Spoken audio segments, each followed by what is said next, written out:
Hi hello welcome back to our channel. ನಮಗೆ ಮನೆ ದೇವ್ರ ಹಬ್ಬ ಅಮಾವಾಸ್ಯೆ ಆಗಿರೋದ್ರಿಂದ ಮಹಾಲಯ ಅಮಾವಾಸ್ಯೆ ಒಂದು ವಾರ ಮುಂಚೆಯಿಂದನೇ ಎಲ್ಲ ಪ್ರಿಪ್ರೇಷನ್ ಮಾಡ್ಕೊತೀವಿ. ಮನೆದು ಪ್ರತಿಯೊಂದು ಪಾತ್ರೆ ಸಾಮಾನ್ತೆಗಿಂದ ಪ್ರತಿಯೊಂದು ಮೂಲೆಯಲ್ಲೂ. ಸೊ ನಾವು ಬ್ಯುಸಿ ಇದ್ರೆ ನನ್ನ ಮಗ ಬಾಣಲಿ ಎತ್ಕೊಂಬಂದು ತಿಂತಾಯಿದ್ದಾನೆ.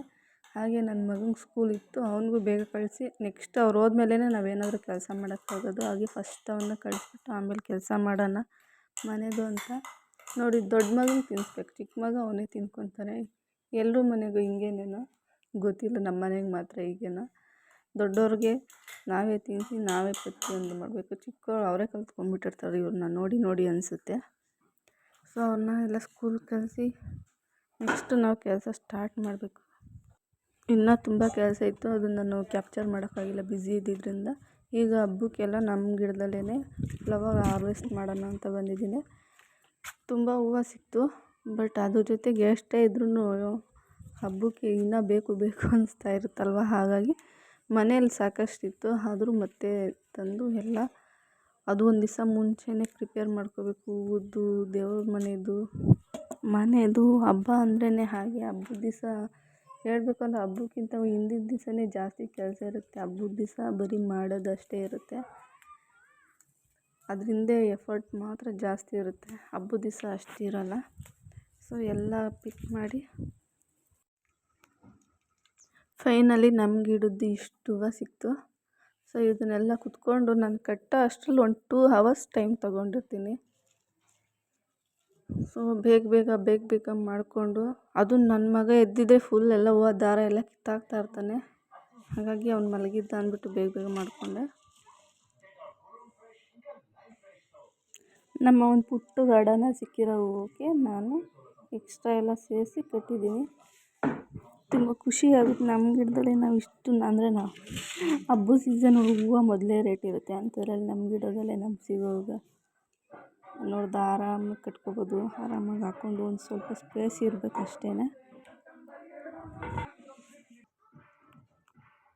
ಆದರೆ ನೆಕ್ಸ್ಟ್ ಡೇನೇ ಹಬ್ಬನೂ ಸ್ಟಾರ್ಟ್ ಆಯಿತು. ನಾನು ಎಲ್ಲ ಪ್ರಿಪ್ರೇಷನ್ ರೆಡಿ ಮಾಡಿದೆ. ಮನೇಲಿ ಮಾಮೂಲಿ ಎಲ್ಲರೂ ಮನೇಲಿ ಮಾಡಿದಂಗೆ ಹಬ್ಬ ಮಹಾಲಯ ಅಮಾವಾಸ್ಯೆ ಇರೋದ್ರಿಂದ ನಮ್ಮನೆ ಸ್ವಲ್ಪ ಇದೆ ಗ್ರ್ಯಾಂಡಾಗಿ ಮಾಡೋದು, ಇದು ಮತ್ತು ದೀಪಾವಳಿ. ಹಾಗಾಗಿ ಇವತ್ತು ಟೈಮ್ ಎಷ್ಟು 12:30ಗೆ ಸ್ಟಾರ್ಟ್ ಮಾಡ್ತಾಯಿದ್ದೀನಿ. ಮಾರ್ನಿಂಗಿಂದೆಲ್ಲ ಪೂಜೆ ರೆಡಿ ಮಾಡಿಕೊಂಡು ನನ್ನ ಫೇಸ್ ನೋಡಿ ಗೊತ್ತಾಗ್ತಾಯಿದೆ, ಫುಲ್ ಸ್ವೆಟ್. ಅಡುಗೆ ಮಾಡ್ತಾಯಿದ್ದೀನಿ. ನಮ್ಮ ಮಾವ ಎಲ್ಲ ನಾನು ಫಸ್ಟು ದೇವ್ರ ಮನೆ ರೆಡಿ ಮಾಡಿ ಪೂಜೆ ಮಾಡಿದ್ದಾಯಿತು. ಈಗ ನಮ್ಮ ಮಾವ ಎಲ್ಲ ಈ ಥರ ರೆಡಿ ಮಾಡ್ತಾಯಿದ್ದಾರೆ. ಮತ್ತು ಎಡೆ ಹಾಕಬೇಕು.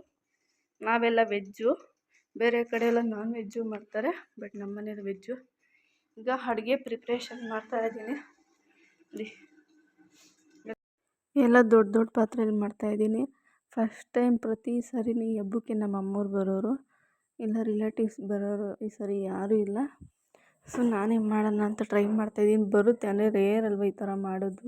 ನಾವಂತೂ ನಮ್ಮ ತವ್ರ ಮನೇಲಿ ಒಂದು ದಿವಸಕ್ಕೂ ಮಾಡಿರಲ್ಲ, ಬಟ್ ಹೋಗ್ತಾ ಪ್ರಾಕ್ಟೀಸ್ ಆಗುತ್ತೆ. ಹೇಗೋ ಎಲ್ಲ ನೀಟಾಗಿ ಫಿನಿಷ್ ಮಾಡಿ ಅಡುಗೆದು ಎಡೆ ಇಟ್ಬಿಟ್ಟು 1:30 ಅಷ್ಟರಲ್ಲಿ ಪೂಜೆ ಮಾಡಬೇಕಾಯಿತು. ಸೊ ನಾನು ಬೆಳಗ್ಗೆನೇ ಪೂಜೆ ಮಾಡಿದ್ದೆ ಟೈಮ್ ಚೆನ್ನಾಗಿದೆ ಅಂತ. ಇನ್ನು ಮಧ್ಯಾಹ್ನ ಅವ್ರು ಮಾಡಲಿ ಅಂದ್ಬಿಟ್ಟು, ಅಂದರೆ ನಂಗೆ ಬೇರೆ ಕೆಲಸ ಇತ್ತು. ಹಾಗಾಗಿ ನಮ್ಮ ಹಸ್ಬೆಂಡ್ ಬಿಟ್ಟಿದ್ದೀನಿ, ಪೂಜೆ ಮಾಡಿ ಎಡೆ ಇಕ್ರಿ ನೀವೇನೆ ಅಂತ. ನಾನು ಪೂಜೆ ಮಾಡ್ತಾಯಿದ್ದೆ, ಇವತ್ತು ಇವ್ರು ಪೂಜೆ ಮಾಡ್ತಾರೆ. ನಮ್ಮ ಬೆಳಗ್ಗೆ ಒಂದು ರೌಂಡ್ ಆಗೈತೆ, ಇವಾಗ ಎಲ್ಲ ಎಡೆ ಹಾಕಿ ಇವಾಗ ಪೂಜೆ. ರಂಗೋಲಿ ಎಲ್ಲ ಗಾಸಿ ಬಿದ್ದ ಹಾಕಿದ್ದೀನಿ ರೀ, ಎಲ್ಲ ಹೊರಟೋಗೈತೆ.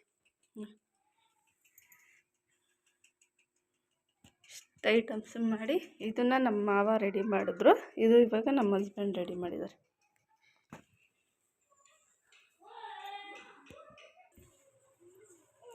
ಈ ಗತಿ ಮಾಡಿಕ್ಕಿದ್ದೀರಲ್ಲ ರಂಗೋಲಿ ತುಳ್ದು. ಏನೇನು ಮಾಡಿದ್ದೀವಿ ಅಡುಗೆ ಅಂದರೆ ಶಾವಿಗೆ ಬಾತ್, ಮೊಸರು ಬಜ್ಜಿ ಕಾಯಿಸಿಲ್ಲ, ಬಜ್ಜಿ, ಆಲೂಗಡ್ಡೆ ಪಲ್ಯ, ರೈಸ್, ಪಲಾವ್, ಹೆಸರು ಬೇಳೆ ರೆಡಿ ಮಾಡಿಕ್ಕಿದ್ದೀನಿ, ಸಾಂಬಾರು, ರಸಮ್. ಈಗ ಪೂಜೆ ಆಯ್ತು. ಉಪವಾಸ ಇದ್ದೀರಿ ಬೆಳಗ್ಗೆಯಿಂದ. ತೆಂಗಿನಕಾಯಿ ಆ್ಯಕ್ಚುಲಿ ಫಸ್ಟ್ ಟೈಮ್ ಈ ಥರ ಇಷ್ಟೊಂದು ಮಾಡಿರೋದಲ್ವ ಅಡುಗೆಗಳು. ಹೇಗಿರುತ್ತೆ ಅಂತ ಅಂದರೆ ಟೇಸ್ಟ್ ನೋಡೋಂಗಿಲ್ಲ ಇಕ್ಕೋರು ಎಡೆ ಇಡೋರ್ಗು. ಹಾಗಾಗಿ ಹೇಗಿರುತ್ತೆ ಅನ್ನೋದು ಗೊತ್ತಿಲ್ಲ. ಬಟ್ ನಮ್ಮ ಮಾವ ಪಲಾವ್ ತಿಂದೇ ಇರೋರು. ಅವತ್ತು ತುಂಬ ಚೆನ್ನಾಗೈತೆ ಅಂತ ಹೇಳಿದ್ರು. ಬರೀ ಪಲಾವೇ ತಿಂದರು, ಅನ್ನ ಸಾಂಬಾರೇ ಮುಟ್ಟಿಲ್ಲ. ಅದೊಂದು ಖುಷಿ. ನೋಡಿ ನಾನು ಇವಾಗ ಏನೇನು ಮಾಡಿದ್ನಿ ಎಲ್ಲ ಇವಾಗ ಒಂದು 3:30 ಆಗಿದೆ. ಇವಾಗ ಊಟ ಮಾಡ್ತಾಯಿದ್ದೀನಿ. ಸೊ ತಿಂದ್ಬಿಟ್ಟು ಆಮೇಲೆ ಸಿಗ್ತೀವಿ. ಮತ್ತು ಸಂಜೆ ಎಲ್ಲ ರೆಡಿಯಾಗಿ ಬರೋರಿಗೆಲ್ಲ ಊಟಕ್ಕೆಲ್ಲ ಕರಿಬೇಕು ನಮ್ಮೂರವ್ರನ್ನ. ಈಗ ರೆಡಿಯಾಗಿ ನನ್ನ ಮಗನಿಗೆ ಅವ್ರನ್ನ ಕರಿಯೋ ಅಷ್ಟರಲ್ಲಿ ಊಟ ಮಾಡ್ಸೋಣ, ಸಂಜೆ ಮತ್ತು ಲೇಟ್ ಆಗುತ್ತೆ ಅವನಿಗೆ ಮಲ್ಕೊಳಕ್ಕೆ ಅಂತಂದರೆ ಅವ್ನು ಮಲಗಿಬಿಟ್ಟಿದ್ದ ಬೇಗನೆ. ಊಟ ಮಾಡ್ಸೋಕ್ಕೆ ನನಗಾಗಿಲ್ಲ. ಸೊ ನಾನು ರೆಡಿಯಾಗಿ ಇವಾಗ ಎಲ್ಲರನ್ನೂ ಕರೆದು ಬರಬೇಕು ಅರಶಿನ ಕುಂಕುಮಕ್ಕೆ. ಊಟ ಮಾಡ್ಸೋಣ ಅಂದರೆ ಮಲಗಿಬಿಟ್ಟಿದ್ದಾನೆ. ಹಾಗೆ ಸಂಜೆ ಎಲ್ಲ ಊಟಕ್ಕೆ ಬರ್ತಾರೆ. ಸೊ ಚಾಪಾಸಿ ರೆಡಿ ಮಾಡಿದ್ದೆ. ನಮ್ಮ ಸೈಡು 2 ಕೆ ಜಿ ಜೊತೆಗೆ ಮಾಮೂಲಿ ಅರಶಿನ ಕುಂಕುಮದ ಜೊತೆಗೆ ಒಂದು ಕಬ್ಬು ಮತ್ತು ರಾಗಿ ತೆನೆ ಕೊಡಬೇಕು.